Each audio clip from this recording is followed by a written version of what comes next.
পুংটা লোক আছিল বুঝছেন, সব কিছুরে দইরা সে সব করে দিত। মানে দুনিয়ার এমন কোন জিনিস নাই, পিঁপড়া থেকে শুরু করে হাতি পর্যন্ত সে সব কিছুরে দইরা লাগাই। ভালো হয়ে যাও মাসুদ। এখন ওই পুংটা লোকটা হুট করে একদিন ভালো হয়ে গেছে। ভালো হয়ে যাওয়ার পরে শয়তান তো মনে করেন টেনশনে পড়ে গেছে, ওই কি ব্যাপার, এই লোকটা এত খারাপ আছিল, হুট করে ভালো হয়ে গেল, এর কারণ কি? এখন শয়তান হইলো মানে এক জায়গায় শুয়ে শুয়ে একটা ফোন দিয়ে আসছে, ওরে তো আমি আবারও খারাপ বানাবো, ও যে ভালো হয়েছে ওরে তো আমি ভালো হয়ে থাকতে দিব না। আচ্ছা, যা চিন্তা করছে সেই অনুযায়ী কাজ করতেছে।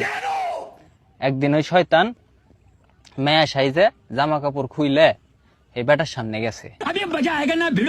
যাওয়ার পরে বেটা মনে করেন নিজের আর কন্ট্রোল করে পারে নাই, কন্ট্রোল না করে পারে ওই মেয়ের রূপী শয়তান রে দিছে মনে করেন গক গক করে।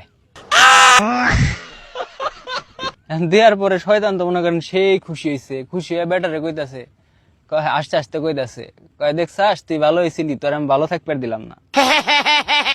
এখন বেটা কইতাছে, কয় আমার দুনিয়ার সবকিছুই মনে করা শেষ, খালি শয়তান করায় বাধা ছিল,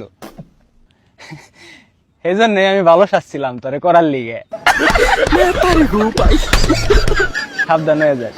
এখন ভাই মনে করেন মুখোশধারী মেলা এরকম ভালো মানুষ আছে বুঝছেন, সাবধানে থাকেন। আর আপনার কোন বন্ধু এরকম মুখোশধারী, হ্যাঁ ভালো মানুষের মুখোশ ধরছে এরকম গক গক করার লিগে, তার মেনশনটা দিয়ে যায়েন। ভালো থাকবেন।